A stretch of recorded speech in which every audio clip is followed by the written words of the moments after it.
Hi, everybody. Welcome into Midwest Racing Central today. I'm Pete Pistone. Short track racing, motorsports, and streaming has been a big topic of conversation. And let's bring in someone who's got his finger on the pulse on that, as well as a lot of things in the world of short track racing. He's the general manager of FloRacing, Michael Rigsby, with us here on Midwest Racing Central today. Michael, how are you? I'm doing good, Pete. I appreciate you having me in. Thank you. I appreciate the time. You're a busy guy. I know you do a lot of different things, and we'll get into a lot of that. But let's start with what I just mentioned: streaming and short track racing and everything that Flow Racing does. A lot of times people will ask me about Flow Racing. How do I get it? How do I subscribe to it? What is it? Why don't you give a little Flow Racing 101 to our listeners, Michael? Yeah, absolutely. I appreciate that. Really, at its highest level, we are the largest streamer of short track racing and arguably motorsports in the United States right now, right? If you zoom out to the 20,000-foot level, that's who we are. Everything from the high limit sprint car series to the Lucas Oil late model series to NASCAR weekly. We've got over 2,000 live events that we stream basically 365 days a year. And we're everywhere that you can find streaming. Right, we're an iPhone app. We're on every smart TV you've got. If you've got a good old fashioned computer, Pete, and you want to go to a browser and go to flowracing.tv or flowracing.com, you can find us there and subscribe as well. It's just amazing how things have evolved since I was the first person to stream a dirt track race back in 2007, and it was you were hanging on by a thread with internet, and now every smart TV on the planet has a Flow Racing app. Every phone has got a Flow Racing app. You can watch it anywhere, anytime, and almost anything in short track racing. It's wild how far it's come in 17, 18 years. It really is. Since you talked about the evolution, let's jump sort of ahead because one of the things we're seeing this year, partnership with FS1. Some of your Yeah. races are winding up there. The NASCAR channel is part of my work with Sirius XM on the NASCAR channel. There, we're seeing some of your events there. How did those two things sort of come about in terms of this evolution of where you started as kind of a one man band and now where you are today as a company, Michael? So we've got when you think about our offering, right? It's over 2,000 nights of live motorsports events that runs the gamut from mainly dirt track stuff, but a ton of pavement stuff as well. Like you said, our partnership with NASCAR. And when you've got 2,000 live events, it's not. Listen, we always want to capture more audience, right? And we obviously appreciate and want the people who are diehard dirt track fans or diehard short track pavement fans. But when you've got 2,000, you realize, hey, we can take 75 or 100 of those 2,000 and put them somewhere else in front of an audience that likely doesn't know a lot about the everyday Lucas Oil late model dirt series or Bowman Gray every Saturday night. So we take a select 75 or 100 events, put them live on our partnership with FS1 with Fox, put them on the NASCAR Fast channel. And we have a big partnership with Roku and Amazon Prime now, where we have the Fast channel on those networks, where we really take those events and put them on those networks, Pete, and throughout those events say, hey, if you're watching on Amazon Prime tonight, don't forget there's over 2,000 live events that you can watch on Flow Racing throughout the course of the year. And it's nice because you can set those over here, attract the new audience, and really not hurt your subscriber base because your subscribers are still getting 1,850 exclusive events. So there's still plenty bang for their buck for them on both sides. So let's thread the needle too in Yeah. terms of how you go about getting properties. You've got racing series, as you mentioned, Yeah. Lucas Oil Dirt Series, some of the other USAC and those kinds of divisions. But then you also have some of the weekly shows as well. And this can be as elaborate as maybe a little bit more of a production, like maybe a Berlin Raceway, to maybe one or two cameras at another short track or a dirt track. How does that process work with your company, Michael? Yeah, and obviously, I'm very candid about that, right? A lot of that's viewership driven. We know that the Snowball Derby or the BC 39, the USAC race at Indy, those are just going to draw immense high viewership. The Gateway Dirt Nationals, the Chili Bowl, right? So when you know that those are going to have six-figure viewers, you certainly gear your production up towards that. A lot of people are going to be watching. We want to make sure we put our best foot forward. That doesn't mean a weekly race at Berlin, and Berlin's probably a bad example because they have pretty good production. Yeah. That doesn't mean a weekly NASCAR race somewhere or a weekly dirt track race somewhere. We don't care about those, but we have scaled down versions of those productions that are one camera or two cameras. Producers sending the feedback here to our offices in Bloomington, Illinois. We overlay graphics on that, and we still feel like we put out a pretty high quality show. They're not all equal. The Chili Bowl production is not equal to the weekly race at Langley or wherever it is sometimes. But we definitely, I can tell you this, on a Friday and Saturday night, I am combing through every single broadcast we've got, watching them, making sure that they're up to snuff. So I promise you that I care, Pete, as much about all of them. I know you do, but I'll tell you, as someone who started out his career as a PA announcer at Rockford Speedway, it's nice that some of Yeah. those PA announcers are getting a little broadcast time in some of those productions you're talking about, Michael. Yeah, and that's the one thing that we think has been cool that we've done is my vision when Mark Floriani came and acquired my company and said, "Hey, you're going to run this motorsports division for me." My vision was always how do we make all these fans a fan of everything else, right? And we're doing that. Sprint car fans are watching late model racing, drag racing fans are watching sprint car racing. And to your point, that raises the audience stakes. So you may have a local announcer at the Deary family's Rockford Speedway. I know the Deary family very well, who all of a sudden is like he's announcing for 20,000 people online, right? So it's been a way to create personalities and create more interest in these events that, hey, maybe no one was going to watch a Rockford or a Langley or Bowman Gray. I mean, not Bowman Gray, everyone is, but before. But now, man, all of a sudden, this guy out there in Washington State has become this celebrity because he has got 20 to 25,000 people watching him every Saturday night. And that's been a really cool development.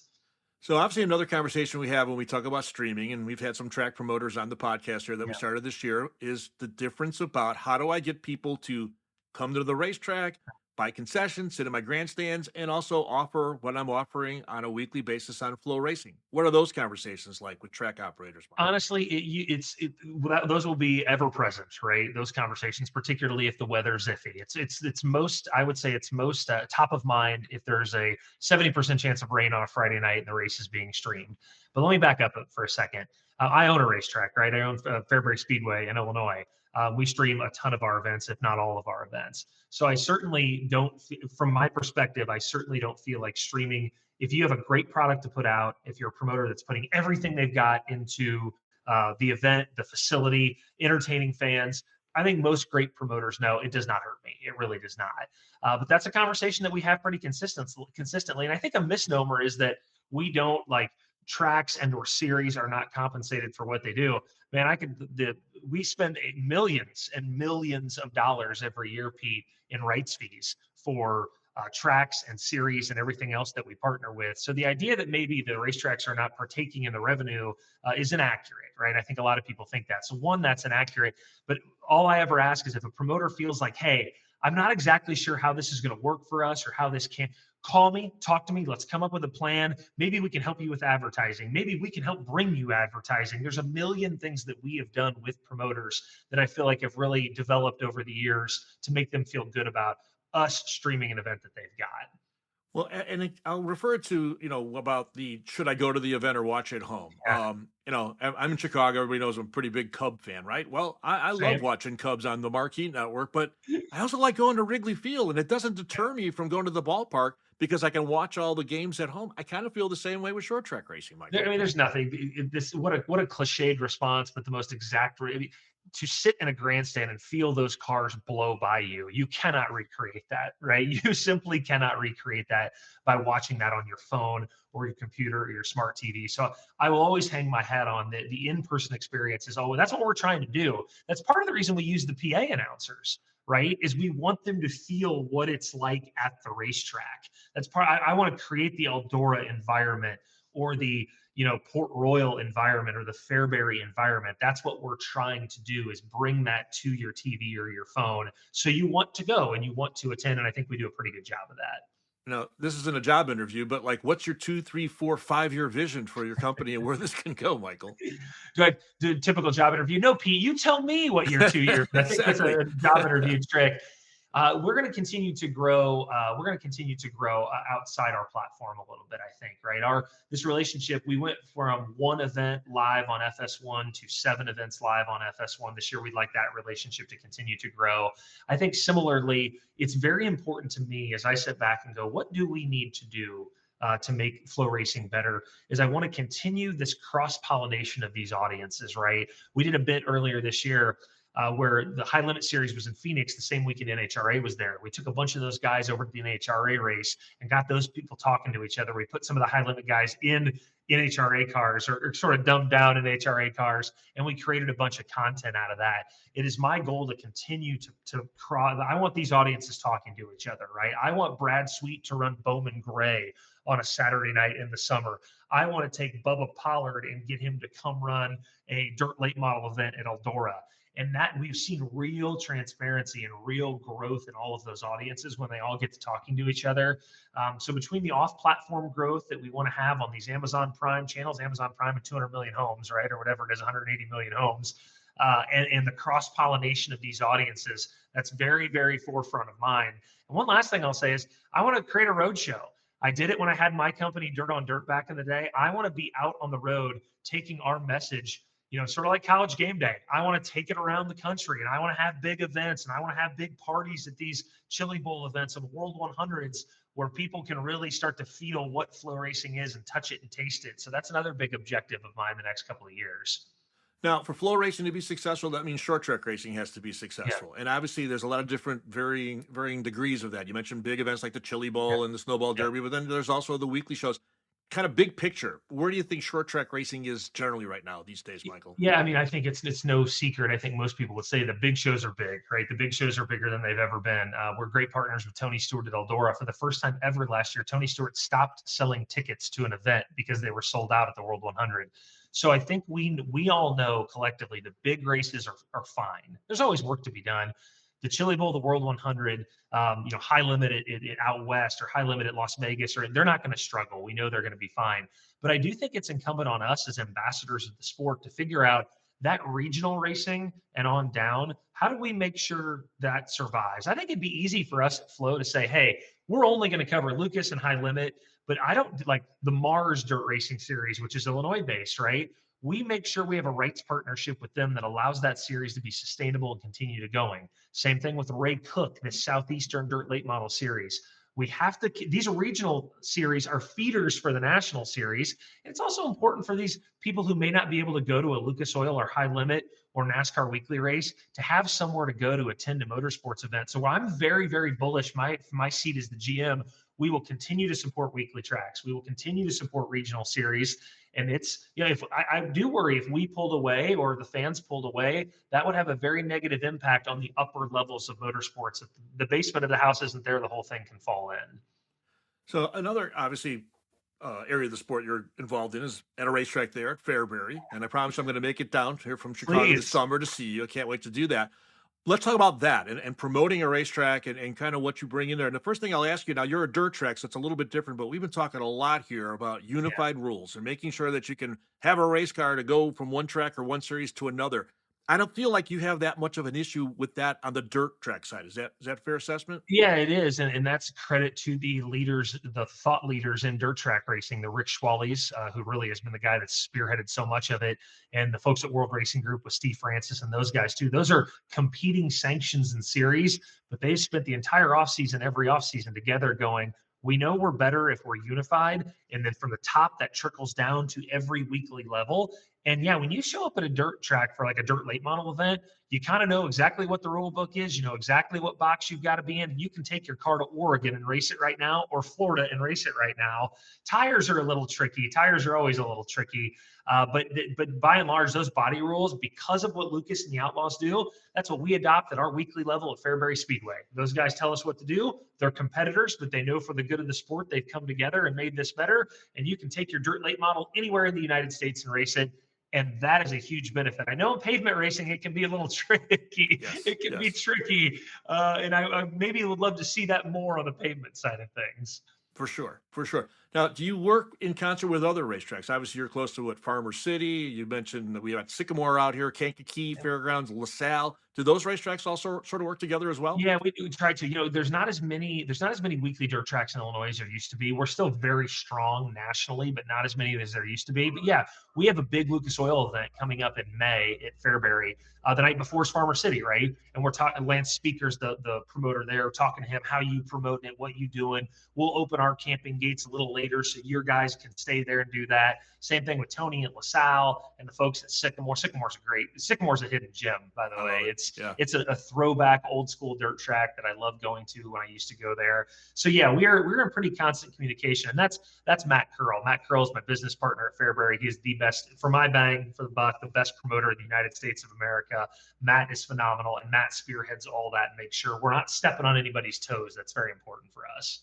So obviously the product on the racetrack is important, but so is the experience for the fan when they come onto the property. What sort of philosophy do you have at Fairbury, Michael?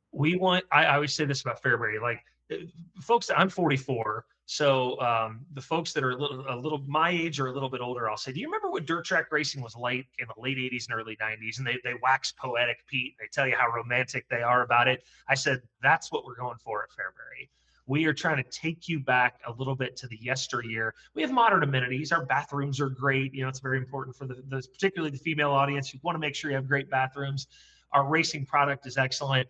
But we have so many volunteers at our racetrack. Everybody greets you with a smile. Everyone says hello. You will not find a person that comes to Fairbury and doesn't say, that is the friendliest staff I've ever been around.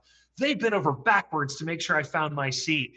And boy, that costs nothing. That literally costs nothing. And it sounds so simple, but that is a lost art in customer service. And Fairbury's Mayberry. Fairbury's got the diner uptown. Fairbury's got the beautiful little Main Street. Fairbury's got the cornfields rolling in. So we've got some built-in aesthetics that are great, but we are trying to create that throwback, man, I feel warm, field of dreams feel when you come. So when I grew up as a kid, I'm dating myself here. My dirt track was Santa Fe Speedway in Yeah, Hinsdale, yeah, not there anymore. And Rockford obviously was my pavement yeah. track. The two things I remember about those places, you talk about nostalgia, when they said the race was going to start at 7:05, the trophy dash was on the track. And when it was 10 o'clock, the checker flag flew and it wasn't there starting hot laps at 10 o'clock at night with kids.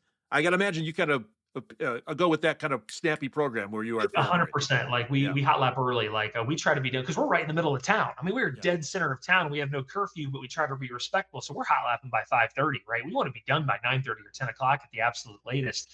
And that is the one pushback I will give promoters that talk about streaming hurting them a little bit. I'll say, hey, what time did you start hot laps tonight? I don't know, 8:30. What time did you get done? 2 a.m. I was like, what do you think is hurting the sport more? Us or you going until 2 o'clock in the morning? Yes. So we have to look in the mirror and say, how can we help be better? But I think a lot of other people do too, right? Like we can't be racing until 2 o'clock in the morning. And that is a tenant we hang our hat on at Fairbury.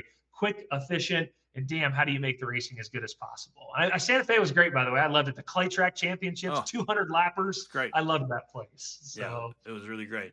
Well, I appreciate you giving me time. You're a busy guy, as I mentioned. I am a big Flow fan for sure. Watch pretty much everything I can on Fridays and Saturdays thank when you. I'm not traveling.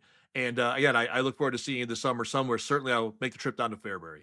Yeah, please. We will roll the red carpet out for you, Pete. You let me know when you're coming. I'll have every concession item ready for you to go. You let me know. I will have my people get in touch with your people. Thank you. That's Michael Rigsby. He is the general manager of Flow Racing. Check it out. Everything pretty much under the sun, as Michael said, you can watch over the course of the summer. I'm Pete Pistone. Thanks for tuning in. We'll see you next time on Midwest Racing Central Today.